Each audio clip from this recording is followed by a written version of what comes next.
आपको बताएं कि 9 मई के वाकयात की शदीद मजम्मत की गई शीरी मज़ारी की जानिब से, और शीरी मज़ारी ने सियासत से अलहदगी इख्तियार कर ली है। शीरी मज़ारी ने सियासत से अलहदगी का ऐलान कर दिया है और उन्होंने कहा है कि वो सियासत में हिस्सा नहीं लेंगी। साथ ही साथ उनका यह कहना था कि स्टेट सिंबल्स पर हमला अफसोसनाक है, उसकी मजम्मत करती हूँ। मैंने फैसला किया है कि सियासत छोड़ रही हूँ। आज से मैं पीटीआई और किसी भी सियासी जमात का हिस्सा नहीं हूँ। मेरे शौहर की वफात को 5 माह हुए हैं। मुझे अपनी वालिदा और बच्चों की ज्यादा फिक्र है और वो मेरी तरजीह है। इससे ज्यादा मेरे लिए कुछ जरूरी नहीं है। तो डॉक्टर शीरी मज़ारी ने सियासत छोड़ने का ऐलान कर दिया है। साथ ही साथ पाकिस्तान तहरीक इंसाफ को भी उन्होंने खैरबाद कह दिया। उन्होंने बताया कि मेरी तबीयत ठीक नहीं है और साथ ही साथ उन्होंने ये ऐलान किया कि वो सियासत से किनारा कशी इख्तियार कर रही हैं। सीनियर तज्जियाकार हबीब अकरम साहब ने भी हमें ज्वाइन किया है, उनसे बात करेंगे। हबीब अकरम साहब, 9 मई के बाद हम देख रहे हैं कि पीटीआई को बड़ा धचका लगा है। कई अहम रहनुमा कप्तान का साथ छोड़ गए और साथ ही साथ 9 और 10 मई को पेश आने वाले वाकयात की मजम्मत भी करते दिखाई दे रहे हैं।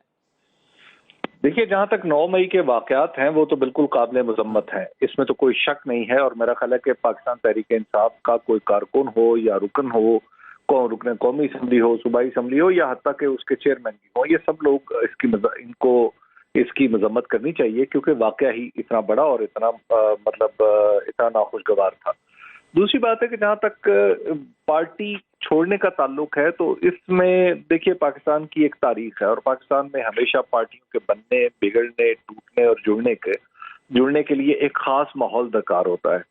तो एक खास माहौल जब बन जाता है तो उस वक्त पार्टियां बनने भी लगती हैं और पार्टियां टूटने भी लगती हैं। तो इस वक्त चूंकि माहौल ऐसा है पाकिस्तान के अंदर बना हुआ कि जिसमें किसी भी शख्स के लिए पार्टी के अंदर रहना, बिलखुसूस पाकिस्तान तहरीक इंसाफ के लिए, वो बहुत मुश्किल हो चुका है। और जैसे भी कामरान खान बता रहे थे कि बार बार उन्हें गिरफ्तार किया जाता था, बार बार उन्हें अदालत उन्हें रिहा करती थी, उसके बाद फिर गिरफ्तार कर लिया जाता था और अल्टीमेटली फिर उनका जाहिर है कि उनकी जो कुव्वत बर्दाश्त है वो खत्म हो गई। और फिर उनकी जो साहबजादी हैं उनका भी उनके ऊपर काफी दबाव था और वो साहबजादी भी उनकी गिरफ्तारी से काफी चिड़चिड़ी हो चुकी थी। और अब आप देख रहे हैं कि इसमें प्रेस कॉन्फ्रेंस के दौरान भी उनकी साहबजादी ईमान ज़ैनब उनके साथ ही मौजूद थी और खास तौर पे यूं कहिए कि उन्होंने अपनी बेटी की निगरानी में ये प्रेस कॉन्फ्रेंस की है। तो ये एक माहौल है। अब इस माहौल में लोग पार्टी छोड़ रहे हैं और जाहिर है अभी वो किसी दूसरी पार्टी में नहीं जा रहे, तो लेकिन ये भी इम्कान ज़हन से हमें रखना चाहिए कि आइंदा कुछ दिनों में हम देखेंगे कि बहुत सारे लोग जो है वो कोई पाकिस्तान पीपल्स पार्टी में जा रहा होगा, पाकिस्तान पीपल्स पार्टी उसे यकायक अच्छी लगने लगेगी। तो ये एक माहौल होता है। बहरहाल इस माहौल का ये तकाजा है, ये जो सिलसिला है ये हम पहले लोगों को ज्वाइन करते हुए भी देख चुके हैं और तो हबीब साहब, जो ये मखसूस माहौल बना हुआ है, आपको लगता है कि ये आखिरी ऐलान है या इसके बाद मजीद ऐलानात भी मुतवक्के हैं पार्टी छोड़ने के? देखिए, अभी तो पार्टी छोड़ने की जो सूरत हाल है वो डिजिटल मीडिया पे, मैं सोशल मीडिया पे कुछ लोगों ने बड़ी दिलचस्प एक बात की कि जो माहौल है इसमें तो लगता ही है कि कुछ दिन बाद शायद इमरान खान भी ये कहेंगे कि मैं पाकिस्तान तहरीक इंसाफ छोड़ रहा हूँ और मेरे किसी दूसरी पार्टी के साथ मुज़ाकरात जारी हैं या मैं सियासत से तौबा ताइब हो रहा हूँ।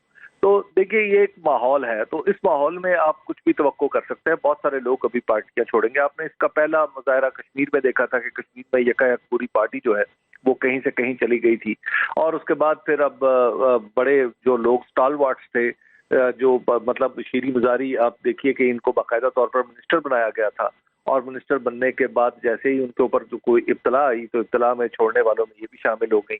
इसी तरह फैजुल्लाह कमोका साहब हैं, उन्होंने भी पार्टी छोड़ी। और कुछ लोग तो ऐसे थे जो पार्टी का उस तरह सिग्निफिकेंट हिस्सा नहीं थे, बहुत ही पार्टी की हायरार्की में उनका कोई नाम भी कभी नहीं सुना था, वो भी लोग अब आके टीवी पर ऐलान कर रहे हैं कि पार्टी छोड़ रहे हैं। तो दरअसल ये एक वही माहौल है जिस पे जो सबको नजर आ रहा है। तो मेरा ख्याल है कि उसको तो मजीद को एलेबोरेट करने की जरूरत नहीं, लेकिन बहरहाल मजीद ऐलानात भी मुतवक्को है। बिल्कुल, मजीद ऐलानात भी मुतवक्के हैं। तो हबीब अकरम साहब, फिर सियासी तौर पर इमरान खान को, पीटीआई को कितना बड़ा नुकसान होगा इस सूरत में? लोगों का छोड़ना, किसी भी जमात को और खास तौर पर अहम लोगों का छोड़ना, वो दरअसल साबित तो करता है कि लोगों की नजर में कि पार्टी जो है वो टूट रही है और पार्टी जो है वो शिकस्त और रेख्त का शिकार है। लेकिन इस दफा प्रॉब्लम ये है, थोड़ा सा सूरत हाल थोड़ी सी मुख्तलिफ ये है कि लोग इस पूरी तस्वीर को एक बिगर पिक्चर में भी लोग चीजों को देख रहे हैं। तो इस वजह से अगर आप पॉलिटिकली कहें तो पॉलिटिकली इन लोगों ने फिलहाल तक अपना नुकसान ज्यादा किया है। अभी पार्टी का नुकसान हम अल्टीमेटली उस वक्त देखेंगे जब ये जो माहौल है ये थोड़ा सा इसमें कोई तब्दीली और नरमी के आसार पैदा होंगे। जब तब्दीली आ जाएगी या माहौल में नरमी के आसार पैदा होंगे तो उसके बाद फिर देखना होगा कि वाकई पार्टी को नुकसान हुआ है या पार्टी को बिल्कुल माहौल तब्दील होगा, फिर पता चलेगा कि पार्टी को किस हद तक नुकसान हुआ। सीनियर तज्जियाकार हबीब अकरम साहब और ब्यूरो चीफ इस्लामाबाद कामरान खान हमारे साथ मौजूद थे। आप दोनों का बहुत शुक्रिया।